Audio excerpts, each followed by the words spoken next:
नमस्कार दोस्तों क्या एनजीओ पे टीडीएस एप्लीकेबल होता है नहीं होता? क्वेश्चन तो बहुत सिंपल है, लेकिन क्योंकि आप सोशल सेक्टर में लगे हुए होते हैं और ये एक बिजनेस एंटिटी नहीं है, तो काफी सारे ओनर और लीगल पर्सन इसमें कंफ्यूज रहते हैं क्या एनजीओ पे भी टीडीएस या टीसीएस एप्लीकेबल होता है या नहीं होता। आज मैं इस वीडियो के थ्रू आपको यही बताने वाला हूं क्या आपके एनजीओ पे टीडीएस लगेगा नहीं लगेगा। लेकिन इससे भी पहले मैं लेमैन लैंग्वेज में आपको ये बता दूं दोस्तों कि ये टीडीएस होता क्या है, जिससे आप ये समझ सकें, क्योंकि काफी सारे एनजीओ को तो पता ही नहीं होगा कि टीडीएस होता क्या है। तो दोस्तों टैक्स डिडक्टेड एट सोर्स, इसका क्या मतलब होता है? ये इनकम टैक्स का प्रोविजन है दोस्तों। होता क्या है दोस्तों कि जब आप कोई खर्चा करते हैं तो उस पे जिसके आप पेमेंट करते हैं उसका कुछ पोर्शन टैक्स का काट के आपको गवर्नमेंट को जमा कराना पड़ता है।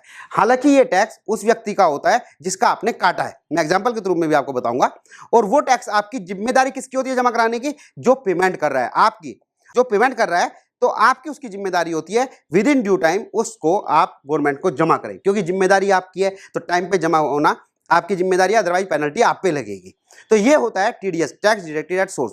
दोस्तों इनकम टैक्स के प्रोविजन के हिसाब से काफी सारे पेमेंट ऐसे हैं जहां पे आपको पेमेंट करते हुए टीडीएस काटना है और गवर्नमेंट को जमा कराना है। वो क्या क्या पेमेंट है उसकी तो लिस्ट लंबी है, मैं दूसरी वीडियो में बताऊंगा, लेकिन हाँ एक एग्जाम्पल देके मैं आपको बता देता हूं। सपोज कीजिए मेरे से कोई प्रोफेशनल सर्विस ली, अब मैं आपको बिल दूंगा एनजीओ को, मेरी प्रोफेशनल कंसल्टेंसी इतनी, तो आपको मेरा एक प्रिस्क्राइब अमाउंट से ऊपर अगर आप मुझे पेमेंट करते हैं तो उस पर टीडीएस काटना होता है 10%। यानी कि अगर मैंने आपको 50,000 का बिल दिया, आपने 50,000 का बिल लिया, मेरे से सर्विस ली, उसका 10% 5,000 काटेंगे, मुझे नेट 45,000 रुपीज देंगे और वो 5,000 आप इनकम टैक्स में जमा करा देंगे मेरे पैन नंबर पे, क्योंकि वो 5,000 मेरी इनकम टैक्स की रिटर्न में काउंट होगा और आपने वो जमा कराना है। आपकी जिम्मेदारी इतनी है कि आपको सही वो जमा कराना है और सही पैन नंबर पे जमा कराना है। लेकिन दोस्तों ये टीडीएस काटने की जिम्मेदारी आपकी है। ये टीडीएस आप काट के कब जमा कराएंगे? जब आपके पास टीडीएस नंबर होगा तभी आप कराएंगे। अब आप कहने लगे सर हम तो टीडीएस नंबर नहीं ले रहे, तो भैया अगर आप टीडीएस नंबर नहीं लेंगे तो आप जिसका टीडीएस काटना था अगर आपने उसका नहीं काटा तो आपकी जिम्मेदारी है, और अगर आपने वो काट लिया और जमा नहीं कराया तो भी आपकी जिम्मेदारी है। तो टीडीएस नंबर, अगर आपने कोई ट्रांजैक्शन, प्रोफेशनल फीस दी, कोई सैलरी किसी को पेमेंट कर दी, रेंट का पेमेंट कर दिया, बहुत सारे पेमेंट ऐसे हैं जहां पे आप ये करते हैं जहां पे टीडीएस आपको काटना है।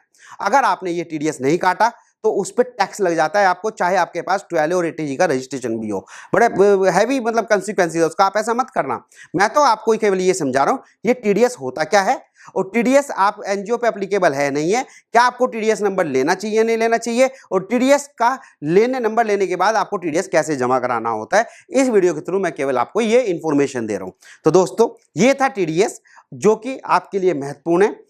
काफी सारी एनजीओ टीडीएस नंबर नहीं लेती हैं, जब वो बैलेंस शीट में खर्चा दिखाती है जहां पे उनका टीडीएस पेमेंट होना चाहिए था वो टीडीएस पेमेंट नहीं होता और वो फिर कैच हो जाती है गवर्नमेंट की नज़र में, या आप सीएसआर फंडिंग लेते हैं या कहीं भी फंडिंग की बैलेंस शीट लगाते हैं तो वहां पे कैच हो जाती है कि भाई टीडीएस तो काटा नहीं इन्होंने, ये तो डिफेक्टिव है। तो आप ऐसा मत करना।